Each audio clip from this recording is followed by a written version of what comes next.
Vamos a hablar en este webinar sobre el Día de Liberación Fiscal en Argentina. Para eso tenemos a dos invitados de lujo, a Diana Mondino, economista y directora de Relaciones Institucionales de EUSEMA, y a Manuel Solanet, director de Políticas Públicas de Libertad y Progreso. Así que muchas gracias a ambos por sumarse, un honor.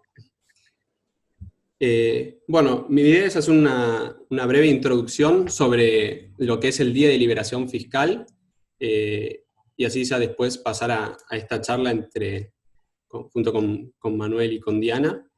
Y bueno, ustedes pueden ir dejando las preguntas en el chat, ya estamos acostumbrados a la modalidad webinar, así que pasan dejando las preguntas ahí en el chat y luego las iremos preguntando. Bueno, ¿qué es el Día de Liberación Fiscal? Es un indicador que muestra a partir de qué día una persona en Argentina deja de trabajar para pagar impuestos, es decir, deja de trabajar para el Estado y pasa a trabajar para sí mismo, ¿sí? En Argentina esto es calculado por el IARAF, el Instituto Argentino de Análisis Fiscal, y da como resultado que en promedio en Argentina una persona trabaja entre 180 y 214 días para el Estado, ¿sí? Pagando impuestos para el Estado, y luego recién pasa a trabajar para sí mismo. Por eso ese cálculo da que recién, esos 214 días, da que recién a partir del 1 de agosto ya todo argentino estaría trabajando para sí mismo, ¿sí? Esto el IARAF lo calcula a través de tomar 4 niveles de ingreso de la población y hacer un cálculo de acuerdo a la porción de impuestos que pagan sobre ese total de ingresos. Entonces, en el nivel inferior, los de menos ingresos trabajan hasta 180 días para el Estado, mientras que en el extremo opuesto, el nivel de mayores ingresos, trabaja hasta 214 días para el Estado pagando impuestos. Y bueno, así es como se llega a ese 1 de agosto como Día de Liberación Fiscal, que sería mañana. Pero lo más sorprendente es que todo esto es sin incluir un impuesto bastante importante en Argentina, que es el impuesto inflacionario. Es decir, al Estado argentino no le alcanza con exprimir a los contribuyentes durante casi 200 días, sino que además necesita recurrir a la emisión monetaria para seguir financiándose. Y como eso tampoco es suficiente, necesita aún recurrir al endeudamiento. Es decir, es tan grande el Estado argentino que necesita saturar las tres fuentes de financiamiento que tiene un Estado, que son los impuestos, la emisión y el endeudamiento. Pero bueno, entonces después de esta introducción, pasemos entonces a charlar un poco sobre lo que esto implica. No sé si, Diana, querés arrancar vos comentando un poco. Se me ocurría preguntarte cómo afecta esta presión tributaria, ¿no? que lo veíamos recién del lado de los contribuyentes. ¿Cómo afecta esto a la producción, esta elevada presión tributaria? A la producción en sí misma no la afecta, lo que afecta es que producís menos. Tal vez produzcas en una forma más ineficiente, puede ser, porque la cantidad de impuestos que hay hacen que la rentabilidad sea muy baja. Esta baja rentabilidad hace que no haya incentivos para poder producir más, y sobre todo que a lo mejor no tenés suficientes ganancias como para incorporar nuevas maquinarias o para buscar nuevos mercados. Así que, digamos, pagar demasiados impuestos hace que cada empresa sea más pequeña, y si cada empresa es más pequeña, el país no solo no crece, sino que se hace más pequeño, entonces la carga fiscal aumenta y estamos en un verdadero círculo vicioso, muy difícil de romper, porque aunque la carga fiscal aumente, los gastos, ahora, particularmente con el caso de la pandemia, es más evidente, y probablemente inevitable, pero los gastos van creciendo aún más, porque el Estado trata de compensar la falta de producción de las empresas. Después hablamos de productividad, pero por ahora, digamos, hay menos producción por el tema de la enorme carga fiscal. Sí, tal cual. ¿Me permitís que te agregue algo, Diana? Por de pronto yo no me veo, no sé si la imagen mía me la han sacado. Sí, aparece su nombre, no aparece la cámara. Bueno, cosa de ustedes. Yo creo que la presión tipo tributaria influye sobre todo sobre la inversión, la creación de riqueza, la creación de empleo, la creación de capacidad de producir. Cuando viene un inversor del otro lado del mundo y tiene la alternativa de hacer una inversión en Argentina o hacer una inversión en Uruguay, Colonia o donde sea, la presión tributaria es un elemento de comparación. Y muchas veces, y yo tengo la experiencia de muchos años de actuar en inversiones, es determinante.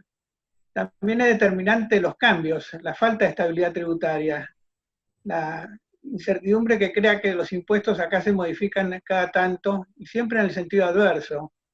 De manera que hay dos cosas importantes, el nivel de la carga tributaria, que bien decíamos recién que es inmenso, y las modificaciones usuales que cada tanto se hacen al imperio de un gasto que aumenta sostenidamente.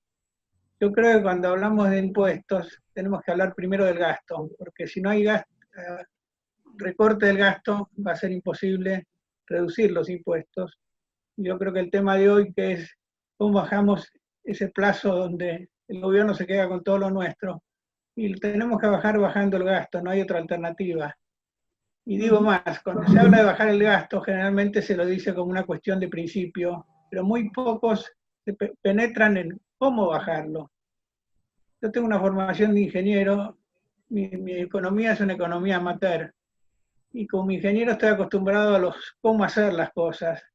Y creo que ahí es donde hay que trabajar y donde hemos trabajado en Libertad y Progreso desde hace varios años, y donde muy poca gente creo que tiene noción concreta de lo que significa en términos de dificultad bajar el gasto y lo que hay que hacer para que eso sea posible. Que yo quería agregar esto a tu introducción, Diana, me parece importante. Estoy totalmente de acuerdo, porque, a ver, tenemos un gasto elevado y además ineficiente. Porque cuando uno dice tenemos que reducir el gasto porque no alcanzan los impuestos, que súper de acuerdo en que hay que reducirlo, hay dos efectos que genera un gasto tan, como mínimo, dos efectos perniciosos que genera un gasto público tan elevado. Por un lado es extremadamente ineficiente, impide que las actividades privadas puedan crecer, porque digamos, el Estado interfiere en muchas de las actividades privadas con regulaciones, con que te ocupan, o sea, el Estado hace verdulerías en tu barrio, con el cual el señor de la verdulería, que paga local, etcétera, tiene menos posibilidades de venta. O sea, el Estado interfiere de múltiples maneras, pero además de la ineficiencia y de interferir, lo que nos está generando es una imposibilidad de crear. ¿Por qué? Porque para todo hay que pedir permiso, porque para todo hay que estar tratando de satisfacer alguna regulación que quién sabe por qué motivo fue escrita, en qué momento, y entonces eso nos dificulta crecer. Estamos viendo en estos días un cambio, una posibilidad de cambio en la ley de teletrabajo, en realidad una ley que no existía, que es algo que nos va a dificultar crecer. Y posiblemente esa ley no tenga un costo en sí mismo desde el punto de vista del sector público, porque el Congreso ya es un costo hundido, ya lo estamos pagando de todas maneras. Pero es una regulación que va a dificultar y, digamos, hacer completamente subóptima, estoy siendo elegante, por no decir que va a ser un desastre, con un montón de actividades. Entonces, el gasto es difícil de pagar, ineficiente, obstaculiza la posibilidad de crecer. Entonces, hay muchas razones por las cuales el gasto debiera reducirse, y no solamente porque los impuestos son muy altos. Y mejorar la eficiencia del gasto. Eso es fundamental. Sí. A tal punto que nos tenemos que proveer de servicios que teóricamente nos da el Estado, pero que no los da. Seguridad es un ejemplo. La cantidad de gente que en la República Argentina está dedicada a la seguridad privada es impresionante, casi más que las policías. Y estamos pagando la policía, así como se paga la educación pública y la gente manda a los hijos al colegio privado, aunque sea bajos ingresos lo hace, y tantas otras cosas. Y esto tiene que ver con la falta de incentivos para que se gaste bien y menos. No voy a entrar en temas muy técnicos, pero acá hay un tema muy importante que es el grueso de las provincias, entre provincias y municipios se gasta el 40% total del gasto público del país.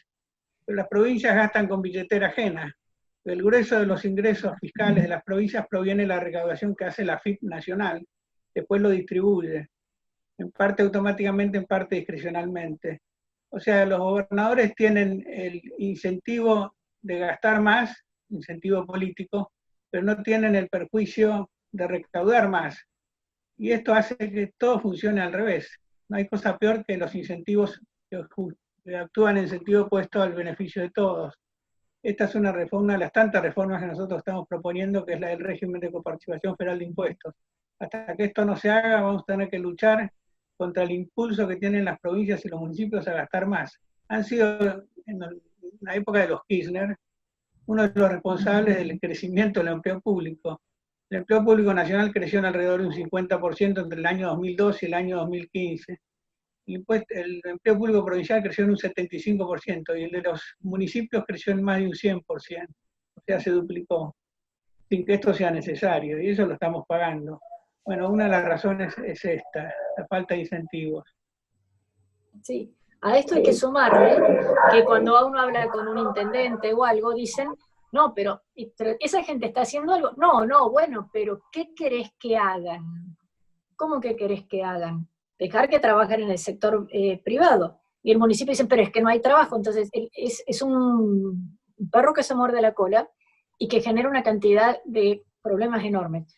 Muchísimos municipios tienen, no solo vivienda de la coparticipación, sino que lo poco que cobran son tasas verdaderamente exorbitantes a las pocas actividades productivas que quedan en cada pueblo. Si es un supermercado te cobran por poner un toldo, si es una casa de remates por cantidad de vacas que lleves, entonces hacen cada vez más onerosas las pocas actividades que van quedando. Entonces están generando de nuevo un agujero negro que está chupando todos los recursos. Compensan el desempleo con más empleo público y vuelven a generar el problema. Déjame que agregue una cosa más en este sentido. Recaudamos mucho, recaudamos mal, tenemos incentivos perversos, gastamos mal y además afectamos la estructura económica de Argentina. ¿A qué me refiero? No es que todos pagamos el mismo IVA, no es que todos pagamos las mismas ganancias, dejando de lado que hay distintos escalones, etc. No es que todos pagamos lo mismo. Las provincias tienen el impuesto de ingresos brutos. Este es un impuesto que en cada etapa se va sumando. Con lo cual, si un producto se realiza por una única empresa, paga una única vez. Si se realiza, digamos, pasando el proceso de uno a otro, 3, 5, 7 etapas, pues el impuesto se paga 3, 5, 7 veces. Y como no puede ser absorbido, eso encarece a la siguiente etapa. Esto destroza a las pymes. Acá todos siempre se llenan la boca de que las pymes hacen esto y lo otro y lo van a hacer, pero realmente se dificulta muchísimo, porque el ideal sería una empresa que se pueda focalizar y ser extremadamente eficaz en alguna parte del proceso. Si puede, se integrará hacia adelante o atrás para producir un poquito más, pero básicamente podría ser la mejor y muy eficaz en hacer parte de un proceso. Yo hace un tiempo leí de una pequeña ciudad en China, que están especializados, no se rían, en hacer corpiños para mujer. Uno le pone el bretel, otro le pone el moñito, otro le pone el ganchito, y es a lo largo de una calle que entra la tela por una punta, el encaje por una punta y sale por el otro, el corpiño embalado, listo para vender. Pero son múltiples participantes donde cada uno hace algo. Sería una especie de línea de montaje, pero no de una única empresa, sino de múltiples empresas, con una eficiencia sideral. ¿Por qué? Porque la maquinaria necesaria para cada una de esas actividades es diferente. Entonces, cada pyme puede tener o una máquina que pone breteles o una máquina que pone ganchitos, porque no son las mismas máquinas. Y la velocidad que tiene la persona que solamente pone ganchitos es realmente extraordinaria. Bueno, en Argentina eso es absolutamente imposible. Nosotros, con el esquema de piramidación que genera ingresos brutos, destrozamos a las pymes, impedimos su especialización, impedimos que puedan ser proveedores de alguien que nuclea múltiples actividades. En un mundo de descentralización, en un mundo que está basado en redes de conocimiento, somos de los pocos países del mundo que van quedando en donde cada uno trata de producir el producto completo en vez de integrarse en una forma muchísimo más compleja intelectualmente, pero más barata desde el punto de vista impositivo, si no tuviéramos ingresos brutos. Por lo tanto, la estructura impositiva argentina está afectada por ingresos brutos. Y les cuento una anécdota, dicen, obviamente no me consta porque no estaba ahí, que en su lecho de muerte, Isabel de Castilla, la que le dio las joyas a Cristóbal Colón, esa le pidió a sus ministros que por favor eliminaran un impuesto llamado alcabala, que es nuestros ingresos brutos. 1492 se descubrió América. La reina, llevamos 500 años de tratar de eliminar ese impuesto. No sé si tengo ejemplos tan lindos como los tuyos, pero nosotros estamos proponiendo dentro de la reforma impositiva transformar el impuesto a los ingresos brutos en un impuesto a las ventas finales. O sea, no le cobraríamos impuestos a toda la cadena al que fabrica el moñito, etcétera, pero paga el corpiño cuando está terminado. Es extremadamente más lógico. Esto es lo que hacen casi todos los países del mundo, y es mucho más fácil de controlar, porque se controla en un determinado lugar. Sí. Además de los impuestos, que son elevadísimos, tienen un muy mal uso. Otro ejemplo de que podría ser una propuesta. Las retenciones son perversas por un montón de razones, porque se cobran en el origen. Bueno, después si quieren charlamos un poquito de por qué son tan malas las retenciones. Pero asumiendo que no se quieran o puedan cambiar, hay una propuesta muy simple, que es decir, en aquel lugar en donde se originaron las retenciones, no van al cofre genérico. Esas retenciones van al lugar donde se generaron. Entonces, Tres Arroyos produce trigo, las retenciones del trigo de productores de Tres Arroyos van a parar a Tres Arroyos. Es una fortuna de plata, y en ese lugar donde se haya generado esa riqueza, o la provincia, si no queremos hacerlo por departamento, por lo menos que sea la provincia. Y ese dinero va directamente a determinado tipo de obras, a ser seleccionadas, en lo posible, en conjunto con la opinión de los productores. ¿Qué hacemos? ¿Una escuela? ¿O hacemos los caminos rurales? ¿O hacemos qué es lo que es más necesario para hacer este tipo de cosas? Entonces, yo creo que sería mucho mejor reducir la carga fiscal, pero como tenemos déficit, tenemos todas las otras, digamos, desgracias que tenemos, simplemente modificar quién dispone de esos fondos y cuáles son los destinos posibles, que solamente puede ser dedicado a infraestructura, tendríamos un mejoramiento extraordinario, aumentaría la productividad de esa zona si le hiciste una buena escuela, si le hiciste una cosa que sea una salita de primeros auxilios, la gente no necesariamente migraría a la ciudad, sino que posiblemente estaría muy contenta de quedarse en su zona original.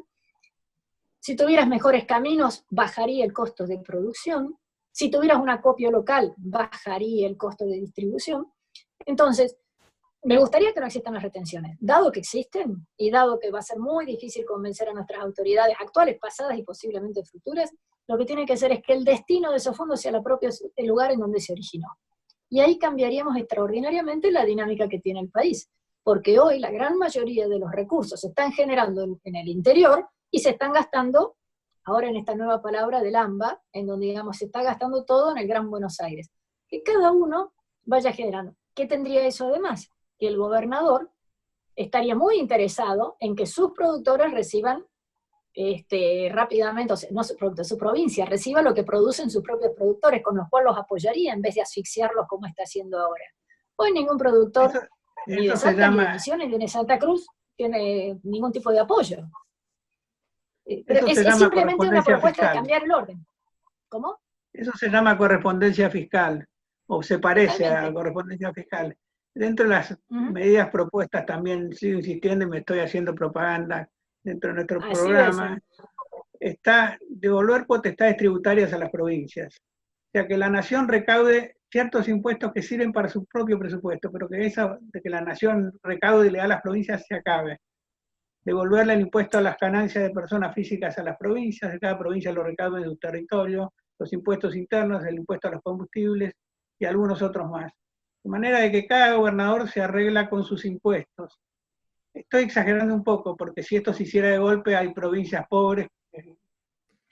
Entonces proponemos que eso se acompañe de un fondo de redistribución horizontal. Pero lo fundamental es lo que vos estás diciendo, que las cosas vayan en beneficio de quien paga los impuestos, y que esto esté lo más acotado posible. Porque además esto juega para competir por menos impuestos. Y uno tiene que decir, me voy a invertir en la provincia de Entre Ríos o en la provincia de La Pampa, y Entre Ríos tiene menos impuestos que La Pampa, me voy a Entre Ríos. Entonces va a haber un esfuerzo de los gobernadores por tener menos impuestos. ¿Y cómo se puede tener menos impuestos? Gastando menos y gastando mejor. Esto es clave, pero esto funciona en todas partes, en las familias, en las empresas. Y acá esto lo inventamos, no nació con la patria, lo inventamos en 1934, cuando se crea el impuesto a los réditos. La crisis del 30 provocó un problema fiscal y se inventa un nuevo impuesto transitorio, el impuesto a los réditos, que es el actual impuesto a las ganancias. Era un impuesto que era directo a las personas, entonces había jurisprudencia que debía ser provincial y no nacional, pero la Corte Suprema lo acepta siempre que fuera transitorio y además que se devolviera en parte a las provincias. Era un 17% que retornaba a las provincias donde se recaudaba. Bueno, eso se fue modificando con el tiempo, ahora se retorna el 50% de todos los impuestos, no solo el impuesto a la ganancia. Y esto es una distorsión fenomenal, que hay que corregirla y que hay que convencer a las provincias de que es en conveniencia de ellos y convencer a la gente también. Es uno de los tantos temas de reforma tributaria, el más importante de todos, yo creo. Pero lo fundamental acá es atacar el gasto, porque si no se baja el gasto, es imposible dejar impuestos. Claro, pero es exactamente lo que decías. Concuerdo 100%. El gasto, como total, el que tiene la chequera, que es el gobernador de la provincia, no es él el que tiene que llenar la cuenta del banco, no hay ningún problema. Pero déjame que te diga, esto no empieza en 1934, esto empieza mucho antes, con la vuelta de obligado. Cuando Rosas impide, que ahora es una gesta patriótica, que pasen a comerciar los barcos franceses e ingleses y que iban a ir hasta Entre Ríos, lo que quiere es que paguen el impuesto acá, en vez de pagárselo a Urquiza y llegar a Entre Ríos. Y por eso hay la libre navegación de los ríos. Era de quien lo recaudaba. Claro, entonces la aduana estaba en Buenos Aires. En 1853 se resuelve con la Constitución que establece como fuente de ingresos para el gobierno de la nación los impuestos de aduana, o sea, los impuestos al comercio exterior, y los préstamos o los préstamos, y nada más. Después se agregó el impuesto al vino y a las velas, y los impuestos de correo. Lo demás lo recaudaban las provincias. Y las provincias eran autónomas, no le pedían dinero a la nación hasta 1934. Claro que había 14 provincias, hoy hay 24, y había territorios nacionales que estaban directamente administrados por el gobierno de la nación. Pero con 24 provincias no cambia el Pero hoy no hay ninguna provincia que no tenga recursos. A ver, las explotaciones agrícolas que hay en Charata, provincia del Chaco, son extraordinarias. Lo que pasa es que ninguno de esos señores tiene sede fiscal en el Chaco, le conviene tenerlo en Buenos Aires. ¿Por qué? Porque funciona de esa manera. Hoy, por ejemplo, en Santa Fe, vos tenés un impuesto, no sé si de sellos o algo, digamos, cuando alguien hace un plazo fijo en un banco de Santa Fe, paga un impuesto. Si lo haces en Buenos Aires, en la misma sucursal del banco de la esquina, sucursal Santa Fe, pagás un impuesto, lo haces sucursal Buenos Aires, no pagás el impuesto. Adivina dónde deposita la gente. O sea, hace la transferencia y todo el mundo tiene abierta una cuenta en otro lado. ¿Por qué? Porque el gobernador tiene muchísimo interés en aumentar su base fiscal como sea, y total, si la empresa no está radicada en su lugar, le importa tres velines. Esto que decía la correspondencia sería extraordinario. Y sería, creo yo, políticamente simple convencer a los gobernadores. Lo que pasa es que los gobernadores ahora son todos unos pollerudos, y lo digo con doble intención a la palabra, porque hoy dependen del dinero que les está mandando la nación. Si se pudieran unir todos y decir, muchachos, yo empiezo a recaudar por las mías, creo que sería más fácil. El problema es que si vas hablando de a uno con los gobernadores, cada uno dice, no, yo no me animo, porque prefiero que la nación me mande la plata. Y quejarse, y ser el adalid de la libertad, y cualquier problema viene, le exigía a la nación, y si no trae la manifestación, los trae en un camioncito, los pone en la Plaza de Mayo, la gente la lleva de vuelta.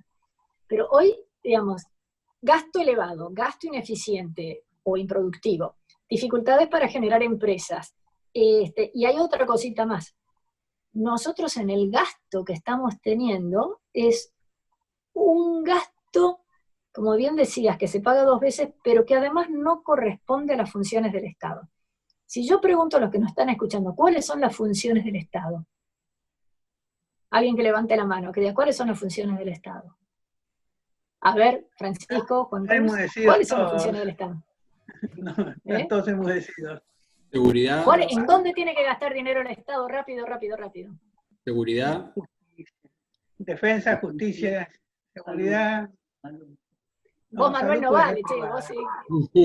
A ver, las tres funciones, Ya están todos enmudecidos, si no esto sería un griterío. a ver, las tres funciones del Estado son defensa, seguridad y justicia. Defensa hacia ataque exterior, seguridad de problemas internos y justicia para dirimir las dificultades que hay entre los ciudadanos de mi tribu, de mi feudo, de mi reino o de mi país. Acá, cuando vos les decías a la gente cuáles son las funciones del Estado, te dicen salud, educación y vivienda. Es decir, me encanta que las pudiera dar el gobierno, siempre y cuando las otras las hubiera dicho antes. Aquí hay gente que está contestando, pero me metió salud, por ejemplo. A ver, espectacular que lo del Estado, y en un Estado moderno la verdad que es indispensable que haya crecido el Estado a poder brindar esos servicios, y ojalá que así sea, pero no a costa de dejar los que son indispensables. Entonces, estamos gastando en actividades que no son esenciales, o como es la palabra que estamos usando ahora con el coronavirus, que no son, pero no es porque sean esenciales, no, es que no son propias del Estado. Dejemos que los particulares, si queremos, hagamos ciertas actividades o no. Cuando seamos un país rico, que las hagamos, y ojalá y van a salir muy bien. Ahí veo a alguien que pone planificación urbana. Todas esas son actividades que es un señor, un ingeniero como Manuel, con una regla y un compás. No necesitas tener un ministerio. O sea, hay cosas que el Estado puede hacer de una forma mucho más eficaz. Pero estoy leyendo las respuestas que están poniendo acá, que me parecen buenísimas, pero hay cosas que no necesitan el nivel de gasto que hay. Hay que decirle a la gente que la Argentina progresó como progresó cuando tenía 8 ministerios que cabían todos en la Casa Rosada, cuando tenía un presupuesto público, un gasto público que no alcanzaba el 10% del Producto Bruto Interno. Hoy tiene 21 ministerios diseminados por todas partes, con un gasto público que alcanza 45 puntos del Producto Bruto Interno, y aún más si lo computamos bien. O sea, hemos hecho una cosa extraordinaria, que es ser mucho menos eficientes en nuestro gasto, hacer menos cosas con mucho más gasto. Y esto tiene que ver con nuestro retraso, con nuestra postergación, sin ninguna duda. Hay que seguir el camino inverso y seguirlo todo junto. Yo recuerdo haber hablado con un gobernador cuando yo recorría el país dando conferencias sobre estos temas, que había aumentado su personal. Le digo, ¿por qué lo aumentó? Y si no les doy un cargo público, le tocará un pasaje para que se vayan a otro lado. Digo, bueno, acá hay un problemón. Estamos recorriendo un círculo vicioso, hay que hacer el círculo virtuoso. Generar las condiciones para que haya inversión privada y creación de empleo, y entonces poder hacer la racionalización del sector público como se debe. Logran 2 millones de empleados públicos. Y hay otra ecuación que nosotros la hemos difundido, que la he visto reproducir por mucho periodismo.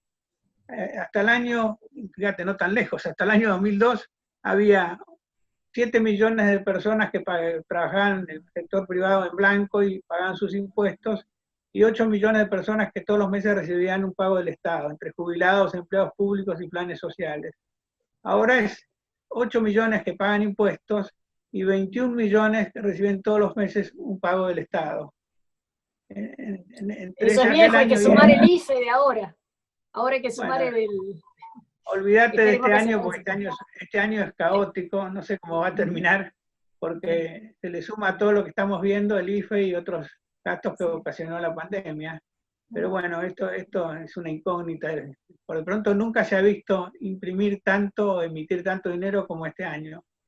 Tal punto que las máquinas no dan abasto y hay que importar dinero. Y han puesto unos billetes que tenían para tirarlos con la imagen de Vita, los han puesto en circulación. Bueno, sí. Este año es un año extraordinariamente raro. Una pregunta que yo les quería hacer en ese sentido es si este es un buen momento para hablar de plantear una reforma tributaria, dado el contexto. A mí no me cabe ninguna duda que, bueno, acabamos de escuchar hoy de que se posterga 15 días más la cuarentena. Sí.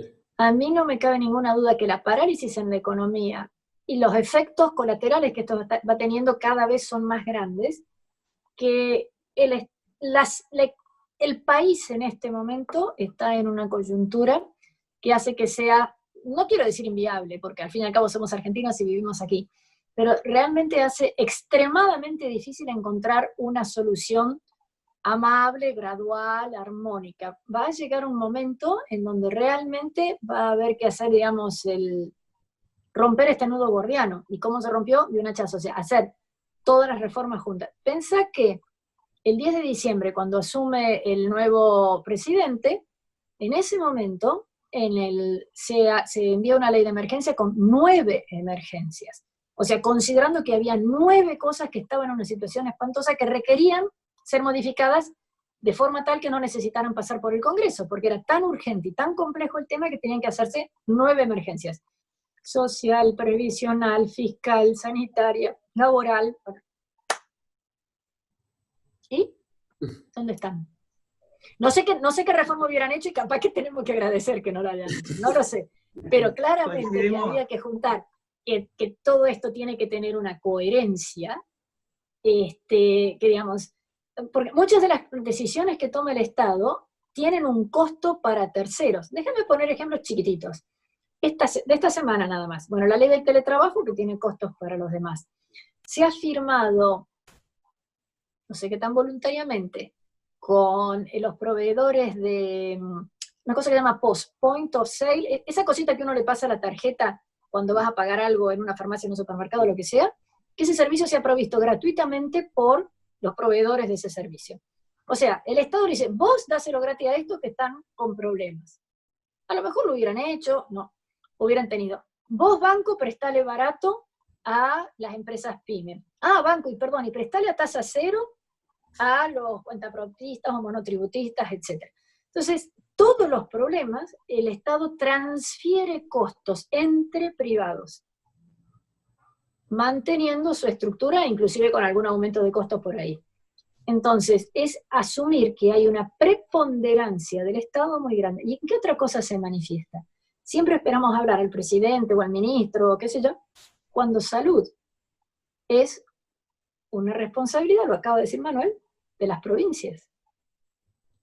¿Por qué tiene que ser una medida nacional dictada por el mejor ministro que tengamos si es una responsabilidad de las provincias?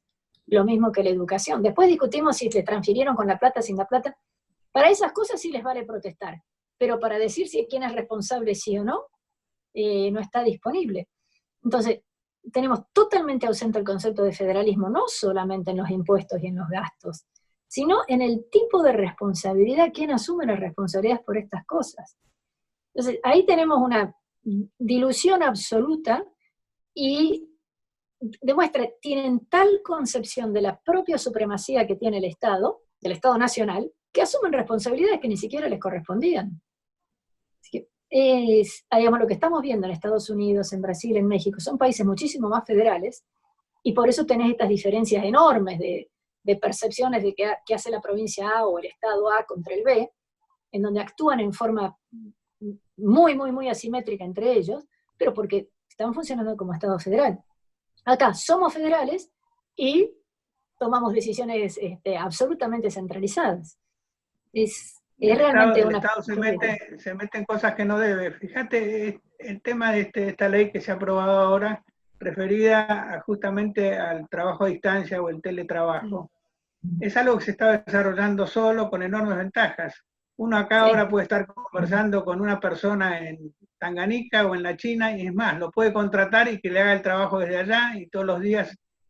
Bueno, pues no, ahora se ha regulado eso y prácticamente no vamos a dejar prosperar este instrumento que está fantástico, que nos ha permitido seguir trabajando mucho durante la pandemia.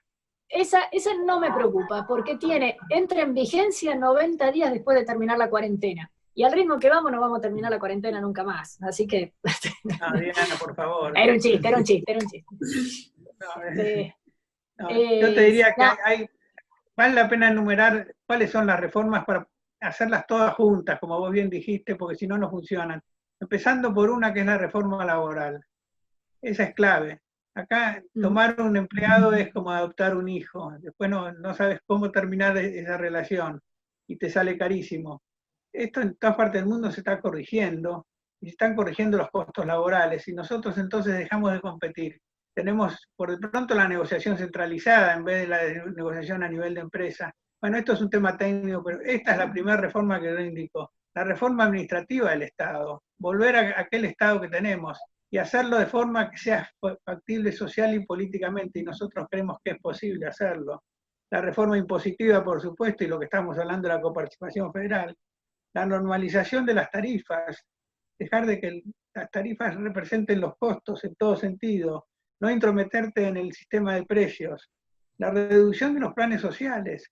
Nosotros teníamos en el año 2002 1 millón de planes sociales, que ya era mucho.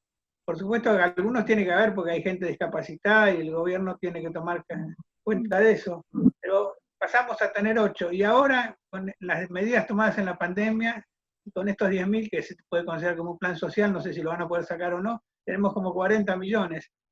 Esto es absolutamente imposible. Y esto ha generado una cultura del asistencialismo y del no trabajo. Ahora, en muchos lugares del país cuesta encontrar gente porque si trabaja formalmente tiene que renunciar al plan social. Y el tema de las jubilaciones. Acá se hizo un crimen, se hizo una reforma jubilatoria que ponía el sistema en capacidad de sobrevivir, y se volvió atrás en el año 2008, el héroe fue ahí Vudú, esto le valió después llegar a la vicepresidencia, la nación se quedó con los fondos acumulados, eliminó el sistema de capitalización, lo podría haber corregido para disminuir las comisiones, etcétera, y ahora tenemos que empezar de nuevo. Una de las cosas que yo digo, ¿por qué no empezamos aumentando la edad jubilatoria? Y si las mujeres son iguales que los hombres, ¿por qué no las jubilamos a la edad? Que no se me ofenda ninguna mujer acá. Pero yo creo que es al además revés, que son negros.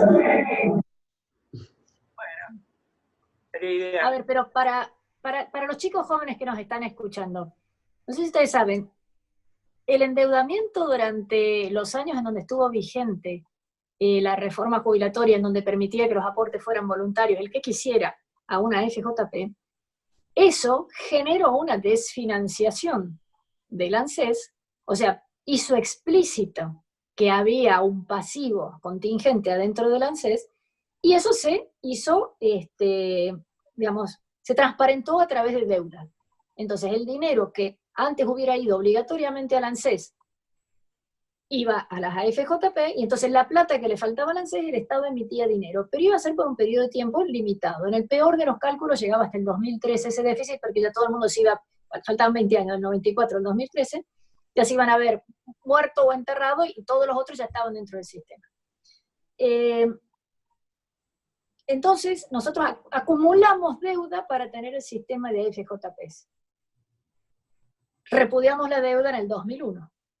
La renegociamos en el 2005, en el 2010. En el 2008 nos quedamos con la plata de las AFJP. Las administramos, no miremos cómo, no preguntemos cómo, porque la forma más fácil es de ver cuántas prestaciones mínimas se podían pagar con los fondos que tenían las AFJP que fueron a formar parte del Fondo de Sustentabilidad, y cuántas prestaciones mínimas se pueden prestar hoy con ese mismo Fondo de Sustentabilidad que en teoría no ha sido tocado nunca.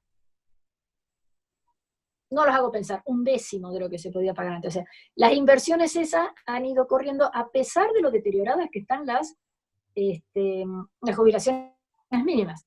Además tenemos más jubilados, con lo cual asumimos una deuda, o digamos transparentamos una deuda que después fue defolteada para tener un sistema privado que después fue expropiado para volver a renegociar la deuda después. O sea, estamos pagando todo 4 veces.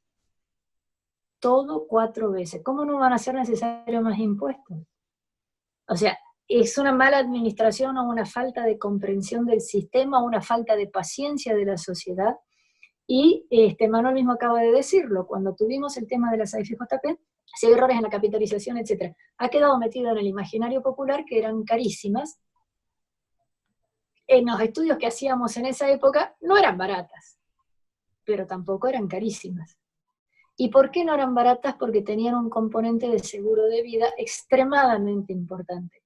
Hoy los trabajadores argentinos no tienen un seguro de vida, o los que tienen ese seguro de la Estrella, de Cavalieri, que es así de chiquitito comparado con lo otro. Entonces no te estaban cobrando por administrarte los fondos solamente, sino porque te incluía la prima de seguro. Hoy, de nuevo, la deuda defolteada. En aquel momento, la deuda vuelta a defoltear, seguimos sin un sistema privado y no tenemos seguro de vida. ¿Quién pensó estas cosas? ¿Cómo las pensaron? ¿En qué estaban? O Sí, yo creo que es un desconocimiento muy importante de la verdadera realidad económica de cada una de estas reformas, lo que significaba. Y perdón, vuelvo a elogiar el trabajo que hace Libertad y Progreso. Bueno, obvio que estoy súper de acuerdo con las cosas, pero el trabajo que hacen es meticuloso de entender qué son y para qué están y de dónde vienen. Mientras que todas estas otras medidas que se hacen así alocadas no tienen un trabajo de la profundidad como que ha hecho Libertad y Progreso. Entonces, por eso se toman tantísimas resoluciones alocadas a las apuradas que se hacen rapidísimo y que después tenemos consecuencias. Hay solución porque se sabe lo que hay que hacer. Y esto no es descubrir algo extraordinario, es casi diría descubrir la pólvora, porque la Argentina hizo estas cosas y las hizo bien, y sabemos cuáles son los países exitosos y qué resultado tuvieron las medidas. Así que lo que nosotros proponemos es un plan de sensatez, con medidas estructurales que tienen que ser desarrolladas todas a la vez, y la Argentina tiene futuro. Ahora, estamos convencidos de que hay un problema cultural, porque lo que uno propone que parece lógico, cuando se expresa colectivamente y se advierte la reacción de los políticos que tienen esa fina sensibilidad de lo colectivo, tienen un rechazo. Uno dice la reforma laboral, y dice por qué, hablando individualmente con cualquier político, tomando un café cara a cara, y dice, sí, tenés razón, pero yo no puedo hablar de eso. Bueno, los que hablan son los dirigentes sindicales, que son los que se benefician. Porque han prostituido el lenguaje, porque han prostituido el lenguaje y porque no lo explican, porque cada uno de nosotros paga, quiera o no quiera, una cuota sindical, una cuota de obra social y otra serie de temas que vienen ahí, la larga lista de cosas de descuentos que tenés en una cuestión de tu recibo de sueldo. Hay algo más, Diana, hay algo más que está metido en la enseñanza. Tomá un manual escolar de cualquiera de los chicos, tus hijos o tus nietos, en mi caso mis nietos, y te vas a dar cuenta de lo que le enseñan es exactamente lo que traba la posibilidad de progreso de este país. Los ídolos son Fidel Castro y el Che Guevara, no estoy exagerando, ¿eh? Sí. Además la historia ahora te la enseñan hasta el día anterior, ¿eh? Cuando nosotros estudiamos historia tenían el prurito de no enseñarte los últimos 30, 40 años, porque ya no eran historias, sino que eran crónicas. Bueno, ahora los malos son Cavallo, Menem, Carlos Menem, y los buenos son nuestros amigos que nos gobiernan. Bueno, todo eso está en los libros que nuestros hijos estudian y estudian en colegios privados también. Agarrá la Wikipedia y poner el nombre de una persona que a vos te simpatiza, va a ser enemigo de la Wikipedia. Sí. Y esto es lo que están mirando nuestros hijos y nuestros nietos. Hay una tarea cultural importante que hacer, porque no es casualidad que no se pueden hacer las reformas, no es casualidad que cuando hay una elección la gente vota por lo que no debe en el sentido de que a uno no le gusta, ¿no? Y no nos gusta por las razones que estamos explicando en este momento, explicamos siempre. O sea, hay un tema de fondo acá que tendría que ser corregido con tiempo también. Uno aspira a que estas cosas sean lo más rápido posible. A lo mejor las crisis las aceleran. Nosotros tenemos noción, creo que todos los economistas que sabemos analizar lo que pasa, que vamos hacia una nueva crisis. Sí. La situación que tenemos hoy. Acá veo a alguien que dice que Gramsci ganó la batalla cultural. Borges, en el prólogo del Facundo, su último párrafo es algo así, ya no recuerdo con exactitud, pero algo así como que si el libro Facundo fuera un libro de devoción, o digamos que la gente lo leyera más, muy distinto hubiera sido el futuro argentino. O sea, mirá la época que estamos hablando. Y la tergiversación, yo tengo... bueno, uno de mis hijos no era muy buen alumno, era siempre enamorado con alguna novia alrededor, y bueno, necesitaba sacarse un 7 para una prueba de historia. Entonces mi marido amablemente lo taladra durante 2 días y le hace hacer la tarea, y le leer y hablar, y qué sé yo. Bueno, total que el chico sale un experto, hace la prueba, y la maestra nos manda a llamar. No, mire lo que escribió su hijo. Ya no me acuerdo si el tema era Irigoyen, pero no me acuerdo cuál era, pero digamos, el pibe había aprendido un montón, porque el marido es fanático de la historia, sabe muchísimo, y se ocupó durante 2 días de que el chico le fuera estupendamente bien en la prueba. Iba a un colegio privado, con todo lo mejor que nos parecía para él, y sin embargo, la profesora quedó escandalizada de lo que el chico había escrito. Obviamente, y nosotros le dijimos, mi amor, llévate la materia tranquilo, está bien que te la lleves porque realmente esto no tiene no tiene solución. Pero, digamos, en la educación hay muchísimas cosas más. No solamente qué es lo que se enseña, sino la educación de valores. Las palabras equidad, solidaridad, etcétera, están totalmente tergiversadas, qué es lo que significan, cómo significan. Tenemos otros temas que son gravísimos, como en dónde, quién debe hacer las cosas y cómo. O sea, el piola es el que copia. Hay un montón de cosas en donde ya toda la educación está viciada. Si una maestra tiene que hacer capacitación, siempre es en horario de clase. Yo no me capacito en horario de clase, vos cuando has sido profesor tampoco. O sea, hay temas que son bastante importantes. O sea, en cualquier empresa la persona tiene que hacer su tarea lo mejor posible, a la empresa le conviene que esa persona lo haga lo mejor posible, intenta enseñarle todo lo más que se pueda, y si la persona no es apta para el trabajo, no lo hace. Me voy un minuto del tema de equidad impositiva, y pensémoslo en la meritocracia. Mala palabra ahora, que se está criticando activamente, porque no puede ser que ese sea uno de los valores de la sociedad. Lo ha dicho explícitamente Alberto Fernández en más de una oportunidad. Para mí meritocracia es el que lo hace lo mejor posible. Y meritocracia es Messi o Marta Argerich, un gran futbolista o una gran pianista. O sea, el que es muy bueno logra llegar a algo. Aquí a los chicos les enseñamos que no tienen que tratar de ser muy buenos, que es un concepto horrible esto de la meritocracia. Al mismo tiempo, yendo a los impuestos, el que tiene cierto nivel de ingreso tiene que pagar muchísimo más que otros.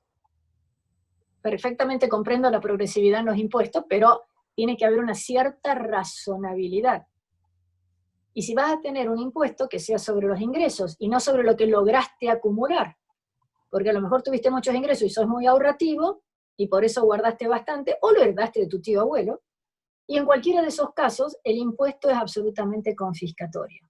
Entonces, eliminamos la capacidad de generar algo. El señor que es dueño de una máquina tiene que pagar un impuesto tan alto que la única forma de pagarlo sería sacarle 3 tornillos de la máquina y vender esos tornillos, con lo cual la máquina no funciona más.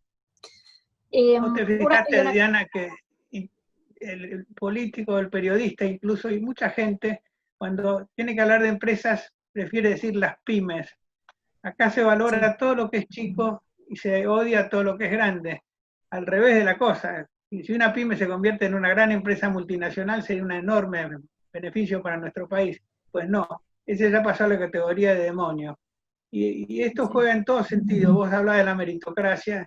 Yo recuerdo en el año 73, yo era profesor en la Facultad de Ingeniería, vinieron los jóvenes turcos, le pongo ese apodo a los que vinieron, que eran muchachos de la cámpora hoy, en ese entonces eran otra cosa.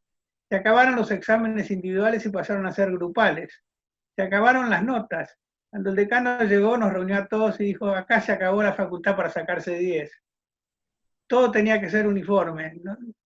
Bueno, esa es la mentalidad que sobrevive en la Argentina de hoy y que impide que uno pueda premiar al que se lo merece y castigar al que no. Castigar en sentido figurado. No hay un sistema de zanahorias y palos para que la gente vaya en el sentido correcto, es al revés. Y esto tiene que ver con la aceptación de las reformas y con la situación que la Argentina tiene respecto al resto del mundo y su propio estancamiento. Tenemos el récord, espero que no caigamos en default de nuevo, pero este sería el 9º default. Ningún país del mundo lo tiene. Nosotros hemos tenido por cantidad el récord y por magnitud. El default del año 2001-2002 fue el más grande de la historia. Tenemos el récord del préstamo más grande del Fondo Monetario Internacional. Son récords que nos tendrían que avergonzar. Pero es meritocracia, meritocracia de otro tipo. En algún momento el Congreso en pleno aplaudió la declaración del default. Todo eso es algo que hay que cambiar. Bueno, es la tarea que estamos haciendo en Libertad y Progreso con todos los pocos recursos que tenemos, pero los videitos que hacemos, y hemos hecho unos videos para chicos basados en fábulas que dejan una enseñanza. Yo creo que, bueno, a lo mejor es una gota en el océano, pero si no se hace esto no podemos tener ninguna esperanza. Francisco, vos querías preguntar algo. Sí. Yo quería volver un poco sobre el tema de cuando hablamos de las reformas y preguntarle si en Argentina hubieron casos de reformas del tipo tributario específicamente, si hubieron gobiernos que hayan intentado llevar, o no, digo, si siempre fue crear y crear más y más impuestos. Bueno, tuvimos la reforma fiscal ahora, liderada por Galeani durante el gobierno de Macri. A mi juicio, le faltó mucho más que 5 para un peso, fue muy tímida, dándole tiempo a las provincias para que mejoraran su situación fiscal. De hecho, al terminar el gobierno de Macri, a pesar de los últimos 4 meses, menos Santa Cruz, la totalidad de las provincias tenían déficit fiscal primario. Superávit fiscal primario. Todas. Ninguna de esas está ahora. O sea, se les había participado los recursos. Una cosa muy importante, el déficit fiscal de la última parte de Cambiemos fue hecho en base a cogotar un montón de cosas, pero se transfirió 15% más del IVA a todas las provincias por un fallo de la Corte Suprema que se hizo 5 días después de que asumió el gobierno de Cambiemos. Se intentaron hacer algunos pequeños cambios, pero yo puedo contar uno que me consta, que no estoy hablando de una reforma fiscal, sino era simplemente que los balances que se certifican no fuera por monto, sino que fuera una suma fija por firmar. Ustedes no sé si saben que cuando se certifica un balance está en función o de los activos o del patrimonio neto según la provincia. Entonces, Techín paga una certificación de balance mucho más cara que el kiosco de la esquina, cuando en realidad es poner un sello. Bueno, eso se intentó durante 2 o 3 años y no se pudo lograr, y eso era con un privado, ni siquiera era con el Estado. Si hacer las reformas que dice Manuel son importantísimas, pero estás hablando con señores que son tan poderosos como el gobierno nacional y que manejan, digamos, son miembros natos del Senado y tienen sus propios diputados. Si no se pudo hacer con el Consejo Profesional de Ciencias Económicas, si no se pudo hacer con el Colegio de Agrimensores, son las 2 que me consta porque estuve, mucho más difícil hacer esto, pero es indispensable y que están bien pensaditas para poder hacer. La reforma esta reciente que se hizo iba a tener una caída en ingresos brutos gradual, a cambio de lo cual las provincias recibían algo. Chau, se interrumpió en el 10 de diciembre de 2019, y los ingresos brutos volvieron a subir. Con una trampita adicional, que esa Manuela debe conocer bien, cuando le dijeron, bueno, nadie puede cobrar más de tanto en las provincias de ingresos brutos, pero algunas estaban por debajo, ¡tac!, lo subieron para ir bajando desde un nivel más alto. O sea, estamos hablando con fulleros de Las Vegas, o sea, son tipos que están dispuestos a, digamos, a tergiversar el espíritu de lo que se pretendía con la reforma fiscal, que era muy suave, muy poco para lo que Argentina necesita, y evitaba algunos conflictos. Al ritmo que vamos, las reformas que dice Manuel, que también son reformas coordinadas, elegantes, para intentar hacer, Dios quiera que tengamos tiempo de hacerlas, porque si no, no va a haber tiempo de hacer algo estructurado y ordenado como lo que está previsto, y va a ser un zafarrancho de lo que se pueda. Así que ojalá lleguemos a tiempo para poder hacer el tipo de propuestas que tiene Manuel. La pregunta, Francisco, no sé si querías ir a la historia. Reformas impositivas integrales no hubo. La que menciona Diana fue una reforma que abarcaba el tema más bien de provincias y impuestos provinciales. Ingresos brutos es una de las reformas malas. En el año 1932 aparece el impuesto a los réditos, ya hablé de él. El IVA fue otra reforma importante. La reforma previsional del año 95 fue una reforma importante. Y hubo varios intentos de apertura económica, reformas arancelarias, buscando un arancel uniforme y más bajo. Fue la reforma chilena, muy importante. Pero no hemos tenido, casi todas las reformas han obedecido a la necesidad de recaudar más. Aparece el impuesto al cheque en el año 2001. No, 2001, diciembre de 2001. 2001, cuando Domingo Cavallo toma el Ministerio de Economía y toma este impuesto como transitorio para salvar una situación fiscal. Ahí quedó, un impuesto absolutamente distorsivo. Y así han aparecido todos los impuestos distorsivos. El impuesto al cheque, que atenta contra la bancarización, que es un elemento de modernización del sistema. El impuesto a la ganancia presunta. las retenciones a las exportaciones. El único país del mundo que cobra un impuesto por el valor de las exportaciones, y un impuesto que es nada leve, es un impuesto, un porcentaje es altísimo. Y tantos otros que han determinado esta estructura que tenemos, que atenta contra el crecimiento, contra la inversión, contra la eficiencia. Bueno, esa es una de las grandes reformas que hay que hacer. Sí, a ver, tanto la gente no lo entiende, por ejemplo las retenciones, que cuando se rompe un silo bolsa, el principal perjudicado es el Estado. Porque ese silo bolsa, el 33% era para el Estado. Al productor le quedaba en un buen año el 5% de todo eso. Todo lo demás eran costos, otro tipo de impuestos, pero digamos, básicamente era transporte, logística y lo que haya tenido que pagar a los distintos contratistas. El 33% eso va para el Estado. El señor que rompe eso está realmente, digamos, demuestra ignorancia porque el perjudicado es otro, no el dueño de la bolsa. Bueno, el dueño de la bolsa obviamente, ¿no? Pero mucho más a tercero. Y eso la gente no lo entiende, no lo entiende. Y sospechamos que tiene algo que ver con el Estado. Ese que fue a romper el silo bolsa, me parece que viene de algún lado del Estado, me parece. Y es un funcionario que tampoco le perjudica que el Estado pierda porque no le afecta a su propio bolsillo, sigue cobrando su sueldo. Esta es otra. Sí. Bueno, ahora durante toda esta cuarentena, el Estado Nacional, entiendo yo que muchos de los provinciales y municipales, pero no todos, han mantenido su nivel de ingresos. Lo cual es contradictorio, porque se supone que las funciones que tienen que cumplir es para proteger a la comunidad en su conjunto, los fondos con los que se va a suplir esa función provienen de la sociedad en su conjunto, y si esa sociedad no está pudiendo tener el nivel de actividad que tiene, es realmente imposible hacer. Vamos que demuestra el desconocimiento. Una de las primeras normas fue decir, el luz y gas no hace falta, que no vayan a tomar el medidor, que se tome por el último consumo, para evitar ese costo. Y entonces resulta que el hotel o el restaurante que está cerrado, pero que dice, bueno, 10 días más, 15 días más, y el tipo esperando que ya voy a abrir, resulta que tiene que pagar la factura al mismo monto de cuando tenía abierto. Entonces, digamos, los alquileres entre privados se han renegociado íntegramente en todo el país. Pero este tipo de cosas, vos decís, no, el Estado interfiere en decisiones que afectan la supervivencia de las empresas.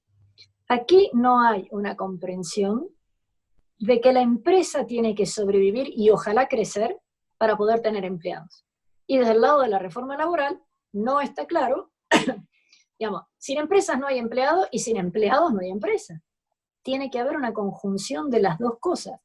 Si está muy inclinado de cualquiera de los dos lados, no va a funcionar. Hoy está totalmente inclinado para aplastar con impuestos a la empresa y favorecer con regulaciones muy extrañas al empleado. Y otra cosa, se favorece al empleado actual. Todo aquel que está desempleado le resulta muy difícil integrarse porque es muy caro contratar a alguien hoy. Entonces tenemos... No tiene representante gremial ese no tiene representante gremial, el desocupado la sufre porque todo lo que se hace es para atentar contra la demanda de empleo. Se ha duplicado el despido y además se ha prohibido el despido. ¿Quién va a tomar una persona si no sabe si la actividad económica va a seguir cayendo o no? Entonces este es el mundo al revés. Se perjudica incluso a los que menos tienen. Por otro lado, se ha distorsionado a tal punto la estructura de precios y de servicios que se paga de todas maneras, porque las empresas eléctricas, si no sobreviven, tienen que tener un subsidio del Estado y finalmente lo tienen. Pero resulta que las boletas nos siguen viniendo con un sello que dice esta boleta tiene subsidio del Estado. ¿Cuál es la razón? No lo sé, pero también esa boleta nos dice que la mitad prácticamente de lo que nos cobra son impuestos. Así que este es el mundo del revés, y así es imposible que funcione. Por eso es tan de sentido común saber de lo que hay que hacer y lo que no hay que hacer. Lo que tenemos que es convencer a la gente que apoye las buenas medidas, las buenas intenciones, y este es el tema cultural al cual me refería. Yo lo escuché el otro día en la calle, el presidente uruguayo, y con sana envidia, como nos ha pasado a todos, hablaba con sentido común. Diciendo la verdad. acá estamos acostumbrados a que no hablen con sentido común y nosotros sabemos que lo que están diciendo no es lo que piensan. Bueno, empezando por nuestro presidente, ¿no? Ya no sabemos qué es lo que piensa, porque lo ha dicho de 1000 maneras distintas. Pero ese es un reflejo de lo que es el país, porque esto se le perdona. Y se perdonan evidencias como que muere el secretario privado de la expresidenta y expone ante los ojos del mundo 36 propiedades, no sé cuántos autos de alta gama, etcétera, y una fortuna. Bueno, eso es una evidencia absolutamente incontrastable de que hubo robo, pero resulta que quien tiene esa responsabilidad no solo no está presa, sino que es vicepresidenta. O sea, tenemos un país que en una proporción muy alta de sus ciudadanos no aplica ni el sentido común ni el sentido moral. O sea, el retraso es inmenso. Sí, a ver, tenemos temas tan complejos que esta semana hemos tenido la discusión del IVA sobre la leche. Entonces, ¿qué barbaridad le ponen IVA? No, en realidad se lo están bajando. No, lo que pasa es que era para las leches aditivadas. Yo me perdí un buen rato tratando de ver si efectivamente era subir un impuesto o bajar un impuesto y cuál impacto tiene en el productor. Porque un impuesto cero no necesariamente es mejor porque el productor se queda con un crédito fiscal que no puede de ninguna manera desagotar o se queda completamente acogotado desde el punto de vista financiero. Así que a lo mejor trasladar parte del impuesto podría no ser malo, pero les aseguro que me resultó imposible entender la diferencia. ¿En qué categoría tenías el 0, el 10,5 y el 21? ¿En qué momento lo subiste y en qué momento lo pasaste? Es de una complejidad enorme. ¿Y para qué sirve eso? Para todo tipo de chicanas políticas. Porque entonces uno dice, ustedes suben el impuesto a la leche cuando querían dar asado. Y los otros dicen, no, porque ustedes cobraban 21. Y es un galimatías y nadie entiende nada. Además hay otra cosa muy fea, muy fea, muy fea, que es que a mucha gente no le importa mentir. A mucha gente no le importa mentir. O equivocarse. Voy a poner un ejemplo que espero que suene simpático, digamos.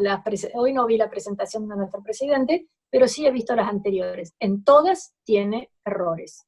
No, él no va a poner a hacer el PowerPoint, pero digamos, la persona que le hace el PowerPoint no es lo suficientemente cuidadoso, lo suficientemente prolijo, revisa las cosas, porque las presenta con errores. Está bien, a lo mejor las hizo las apuradas, pero me queda la duda, ¿en base a esos datos se tomaron las decisiones? ¿O simplemente es una persona que se equivoca? Bueno, muchachos, ya te equivocaste 3, 4 veces. Repito, las de hoy no las vi. Pero digamos, es una falta de respeto para todos los que estamos tratando de sobrevivir en una economía que está casi cerrada en estas circunstancias. Se está discutiendo ahora un ingreso universal. Es un tema muy complejo, muy discutido a nivel internacional. Supongamos que Argentina fuera un país rico y estuviera en condiciones de ponerlo. No lo somos. ¿A qué nivel lo pones? Si se pone, tiene que ser lo suficientemente lejos del salario al que puede aspirar una persona con baja calificación para que tenga ganas de empezar a trabajar. Si se lo vas a pagar muy alto, más todos los otros beneficios que tiene, entonces nunca nadie va a querer trabajar. Y estás eliminando, chupando, metiendo en un agujero negro toda la gente que podría estar trabajando. De nuevo, incentivos absolutamente Hay que acabar perversos. con el asistencialismo. Eso no, lo único que se logra es eliminar la vocación del trabajo. Asistencia hay que dársela a los discapacitados y a las personas que no pueden. El sistema de jubilaciones cubre la etapa de la vejez. ¿Por qué tenemos que inventar otros ingresos universales? Hay otro tema en los impuestos que no sé si lo hemos tocado, pero creo que es relevante, que es la variabilidad. Acá no hay ningún impuesto que se mantenga en el tiempo y además no son uniformes. Hay impuestos para unos y para otros distintos. ¿Qué es lo que produce esto? El lobby tiene un beneficio inmenso. Aquel que logra que le metan un impuesto más bajo que el vecino, puede tener un negocio fenomenal. Y a esto se han acostumbrado. Tenemos los sistemas de promoción industrial que favorecen a unos y no a otros. Tenemos los sistemas, los aranceles de importación. Chile llegó al ideal que es un arancel único uniforme. Nadie hace lobby para que le mejoren su impuesto de importación o se lo bajen, porque ya se sabe que es único. Ahora, cuando vos tenés una estructura heterogénea y los cambios dependen de un funcionario, no necesita una ley del Congreso, eso es pan comido para los lobistas, y digamos, genera un caldo de cultivo para la corrupción fenomenal. Y eso le pasa a los funcionarios que están permanentemente presionados, y si son honestos, se vuelven locos, porque tienen una fila en la puerta de gente que le pide cosas, y si son deshonestos se hacen ricos. Esa es una realidad de la República Argentina que no se ha cambiado, y a la gente le gusta tal vez que sea así, porque los lobistas logran beneficiarse, su trabajo tiene importancia, y los funcionarios deshonestos también se logran beneficiar. Es una de las tantas reformas que hay que hacer. Una vez que se define un impuesto no se cambia. No se cambia ni en el tiempo ni horizontalmente, todos pagan igual. Sí, bueno, no, una cosa que agrego y ya te dejo, Diana, porque va en línea con esto que decía Manuel y lo que vos mencionabas también antes, Diana, de la leche y eso. En Argentina hay creo que 165 tributos entre impuestos, contribuciones y tasas, y solamente 11 generan el 90% de la recaudación. Entonces, todo el resto está para generar burocracia y dolores de cabeza para los contribuyentes, nada más. Rentas injustificadas es la forma elegante de decirlo. También. Porque, no, y mucha de esta recaudación está, entre comillas, privatizada. Porque viene el inspector y dice, usted por poner ese toldo debería pagar en la municipalidad 5.000 pesos. Y le elaboro un acta de que tiene que ir a pagar 5.000 pesos. Pero si me convido una pizza, no le hago nada del acta. Eso sí, al mes que viene vuelvo a pasar, porque usted va a seguir sin el toldo. Entonces, mucho de la recaudación se va, entre comillas, asumiendo por parte del sector privado, que es quien lo puede de alguna manera pagar. Un comentario, sé que estamos en el horario, pero cuando uno mira la historia de la humanidad, cuando uno lee algo suelto, siempre es el rey tal, o los católicos contra los protestantes, o que los persas que hicieron tal cosa. Y básicamente en todos los casos, siempre, siempre, siempre ha habido un sustrato económico. Y uno dice, pero, ok, el sustrato económico lo gana el rey que ganara, ¿no? O el general que triunfara. Pero si uno se fija, el impacto en la población era lo suficientemente grande para que gran parte de la población estuviera dispuesta a matar o morir por alguna cuestión. Si te invadían, no querías que te invadan, porque decían, no, pará, este tipo que viene va a ser peor que el que tengo ahora. Sin embargo, también ha habido muchísimos casos en donde ha habido expansiones o contracciones de imperio totalmente pacíficas, porque el que venía le anunciaba a la gente del lugar que quería dominar que sus impuestos iban a bajar, que durante 10 años no le iba a cobrar los impuestos o lo que fuera. Y entonces, el rey que estaba tratando de defenderse no lograba que nadie saliera a defenderlo. La gente no quería luchar por eso. Entonces, cuando bajaban el impuesto podían invadir. Ese tipo de cosas no nos tenemos que olvidar. O sea, a la gente le impiden muchísimas actividades el tener que pagar impuestos. Y está dispuesto a ciertas cosas. En Argentina está todo el mundo dispuesto a trabajar en negro un poquito, y en muchísimos casos eso de trabajar en negro es enorme el aumento. Yo veo que acá hay varios chicos jóvenes, por lo menos por la foto. Un solo ejemplo, si vos sos un programador o lo que sea, y trabajas para una empresa que exporta, tus ingresos son a dólar oficial, a 70 pesos. Perdón, y como exportaste unas retenciones, o sea, ni siquiera 70. Y tendrás que comprar, no sé, una computadora, que la compras a tipo de cambio el que consigas. Con suerte, a tipo de cambio país, a 100 pesos. Y si es algo, no sé qué, a 140 pesos. Ahora, si vos trabajas en negro, en vez de cobrar 70 menos impuestos, cobras 140. ¿Quién va a exportar software? El año pasado se exportaron 6.000 millones de dólares de 5.800 millones de dólares de la industria del software. ¿Cuánto se va a exportar este año? Piensen. La empresa que factura desde Argentina, no, pero, sin el teletrabajo, la empresa que exporta servicios de software cobra 70 menos retenciones. Y tienen oficinas comerciales en todas partes del mundo. Si factura desde alguna de las oficinas en otro lugar del mundo, cobra dólar. Cuanto más impuestos, No hay que más premio pensar. por evadir. Eso es lo que estás diciendo y es así. Totalmente. Un incentivo, de nuevo, un incentivo absolutamente perverso. No va a producir lo mismo que producía, pero facturarlo desde otro lugar. Y de eso Absolutamente. Por eso tenemos, tenemos una evasión tan grande. claro. Uh-huh. Y el Aquí que hay alguien paga que pone, impuestos paga por lo que no paga también. exacto. Hay una ley que es la ley de Laffer, que cuando vos aumentás las alícuotas impositivas empezás a tener menos recaudación. Y yo creo que se alcanzó en la parte máxima de la curva ya en este país en muchos impuestos. Pero siguen aumentando los... Bueno, yo creo que la conclusión que podemos tener de esta conversación es que la Argentina necesita hacer una transformación importante, empezando por el Estado. El Estado como tamaño, el Estado en sus reglas, el Estado como moral, como actuación, en todo sentido. Es un tumor que tenemos que ha ido creciendo y que si no lo operamos y lo sacamos, lo corregimos, la Argentina no va a tener posibilidades. Ahora, quiero dar un tono optimista. Esto se puede hacer. Yo tengo confianza en que las crisis pueden traer transformaciones. Y siempre me refiero a la crisis del 89, la hiperinflación del 89, fue una de las crisis más profundas. El país se encontró en una situación prácticamente de país perdido, porque la hiperinflación determinó que tuviéramos imposibilidad de producir en una semana.